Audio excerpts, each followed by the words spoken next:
MoneyBEE-Diariesന്റെ മറ്റൊരു എപ്പിസോഡിലേക്ക് എല്ലാവർക്കും സ്വാഗതം. ഓപ്ഷൻ ട്രേഡിംഗ് എന്താണെന്ന് ഈ വീഡിയോയിലൂടെ നമുക്ക് പഠിക്കാം.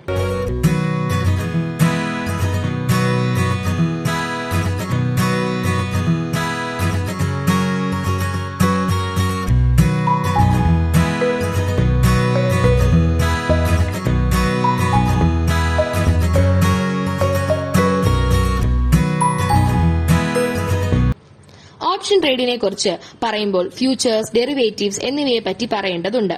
ഷെയർ വാങ്ങുന്നയാളും വിൽക്കുന്നയാളും തമ്മിൽ, അതായത് ബയർ ആൻഡ് സെല്ലർ, ഏതാനും ഓഹരികൾ ഭാവിയിൽ ഒരു പ്രത്യേക ദിവസം അതിനുണ്ടാകാവുന്ന മുൻ നിശ്ചയിക്കപ്പെട്ട വിലയ്ക്ക് വിൽക്കാനും വാങ്ങാനുമുള്ള അവകാശം തീരുമാനിക്കുന്നതിന് ഉള്ള ഒരു കോൺട്രാക്ട് എഗ്രിമെന്റാണ് ഓപ്ഷൻ.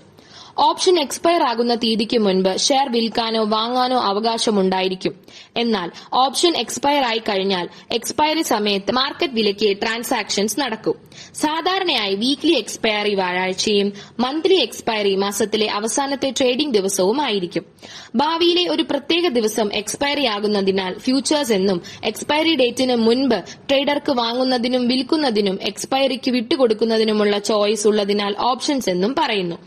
25 50 വിവിധ ഓഹരികളുടെ ഒരു ബഞ്ച്, ഇതിനെ ഒരു ലോട്ട് എന്ന് പറയുന്നു. അവയുടെ ഒരു ഡിറൈവ്ഡ് വാല്യൂവിന് ട്രേഡ് ചെയ്യാൻ സാധിക്കുന്ന പല കാര്യങ്ങൾ സംഭവിക്കാം. ഒന്നെങ്കിൽ സ്ട്രൈക്ക് പ്രൈസിന് സ്റ്റോക്ക് വാങ്ങുകയോ വിൽക്കുകയോ ചെയ്യാം, അല്ലെങ്കിൽ എക്സ്പയറി ആവുമ്പോൾ കോൺട്രാക്ട് അവസാനിപ്പിക്കാം. അതുമല്ലെങ്കിൽ കോൺട്രാക്റ്റിൽ വേറൊരു ട്രേഡർക്ക് വിൽക്കാം.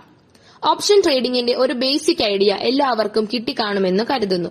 ഈ എപ്പിസോഡ് ഇഷ്ടപ്പെട്ടെങ്കിൽ ഷെയർ ചെയ്യുക, സബ്സ്ക്രൈബ് ചെയ്യുക. അടുത്ത വീഡിയോയിലൂടെ വീണ്ടും കാണുന്നത് വരെ ഗുഡ് ബൈ.